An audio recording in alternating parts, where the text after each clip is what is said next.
Hey, what's up guys? Thanks for watching How to Do Everything. In this episode, we're going to be talking about how to wire a light switch. Pretty common household item. These go out from time to time. Really cheap. I think they're under $1 at most hardware stores.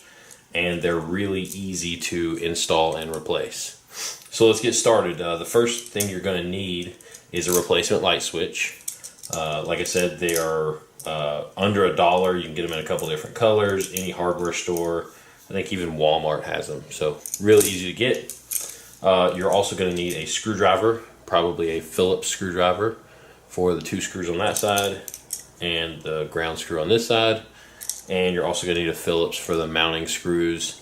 More than likely, if you're replacing a light switch, you're going to need a flathead screwdriver to remove the decorative cover over top of it. So the first thing we're going to do is identify a few of the components on the actual switch. You'll see that with the switch right side up, like this here, there's going to be 2 screws on this side, and there's 1 screw right here on the opposite side. Now, this switch in its current position is on, now it's off, back on. So with the switch on being up, the top screw is going to be the power that you want to go to your light or your device that you're turning on. And the bottom screw is going to be the power coming from your electrical circuit. This is such an easy install that we're not even going to need an actual circuit to do this. I can pretty much draw this out on a piece of paper just like this. Okay, so we have our switch laid out here, and what we're going to do is show you a typical wiring of a switch. A lot of times you'll have what they call Romex, which is a coated solid core wire. And I say coated as in it's like in a protective sheathing. You'll see what looks to be like a big flat wire, and inside of there you're going to have 3 individual wires, just like that. And one of them is going to be black, one will be white, and one will be bare copper.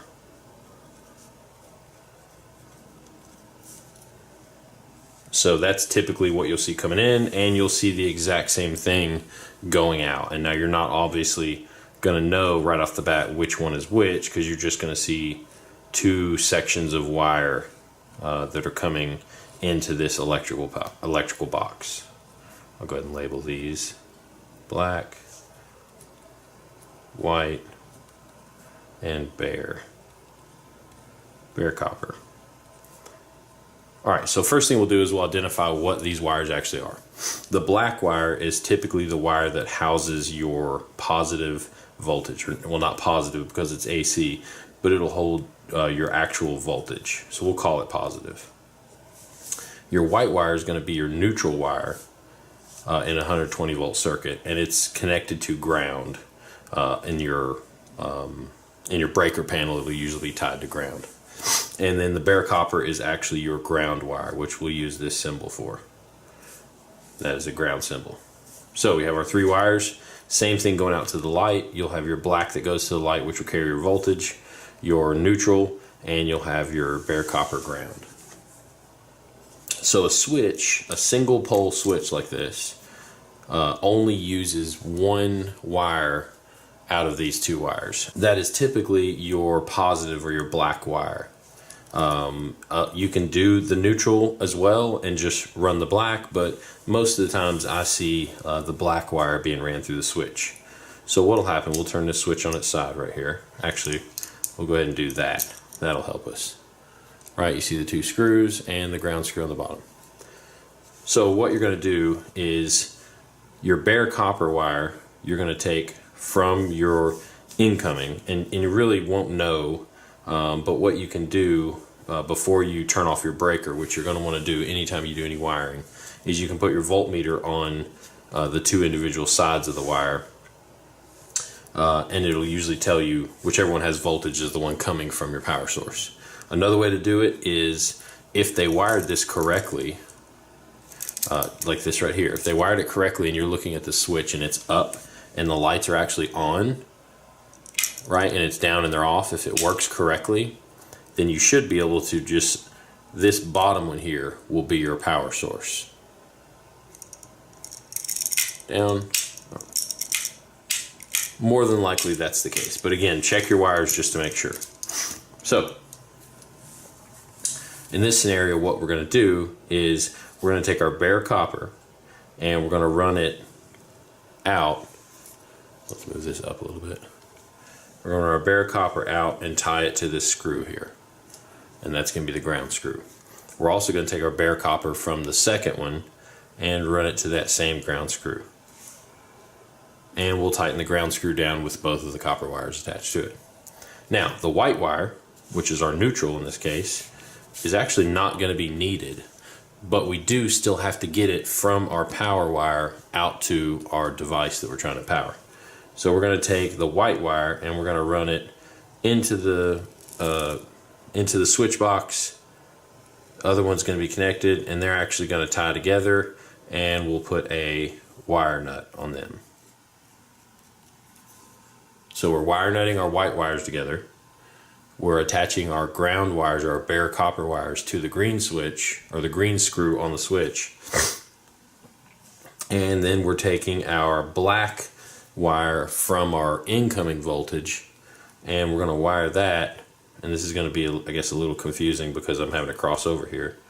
But we're going to wire that, and I'll do a typical crossover. Don't mind that. That just shows that the wires are not connected. We're going to wire that to the bottom terminal of the switch. And then we're going to take our black wire from the wire that goes out to our light, and we're going to run it to the other screw on the switch. And you see what that little jump does? It basically means that this wire actually runs, jumps over this wire, and goes down. So in an electrical circuit, that tells me that those wires are not actually connected at that little cross like it looks like they are. This one physically jumps over that one, goes over there. So that is your typical wiring circuit for a household switch. Now you can run them to the screws here like you see and tighten them down, or a lot of switches have this handy little hole right here in the back of them. See that hole and that hole right there? And what that's for is you can actually strip back the insulation on your wire and shove the copper itself straight down into that hole, just like that, straight down into that hole like that. And that is, it has a spring retainer inside of there that will actually hold the wire, so you don't have to tighten a screw down. So a few different ways to wire that, but the ultimate concept here is to power a light, you need your positive or your black wire, you need your voltage, you need your neutral, and you need your ground. But you want to be able to turn that light on and off. So really all you have to do, if you look at it from an electrical circuit, it will look like this. You'll have your ground wire, right, that ties to ground, and it also goes out to your light. We're just going to draw this as a symbol here. Right, there's a bulb, it's shining, everything looks good, it's a light, right? And then you're also going to have, I'll bring this down, your neutral wire, which will go straight to your light. And then your 120 volt wire will go to your switch, just like that, and we'll continue on from the other side to your light. And then what happens is when you flip this light switch, essentially what you're doing is you're taking this open connection right here and you're closing it down against the other side. So when you turn your switch on, that happens, and you turn your switch off, it breaks the connection. And in order for this light to be powered, it needs both the power, the neutral, and it doesn't need the ground, but a ground is good for protecting from electrical shock, or from damage to electrical shock. It gives the voltage a place to drain. So switch, open, close, just like that right there. It's the same exact thing as this circuit's doing right here. We have one side power that comes into the switch, and the other side of the switch goes out to our power, out to the light, and then the switch opens or closes that circuit just like it does up here in this electrical diagram. So that's it. That's how you wire a single pole light switch. Very simple, very easy to do, cheap, and it's a great learning experience if you're just trying to get used to 120 volt household circuits and you don't want to do anything too complicated. So now that you know that, in the next videos, you'll see we're going to come out with some how to wire a 3-way circuit and a 4-way circuit, also a dimmer. We've got videos on how to wire outlets. So check out our channel, subscribe, and we'll see you guys in the next how-to video. Thanks.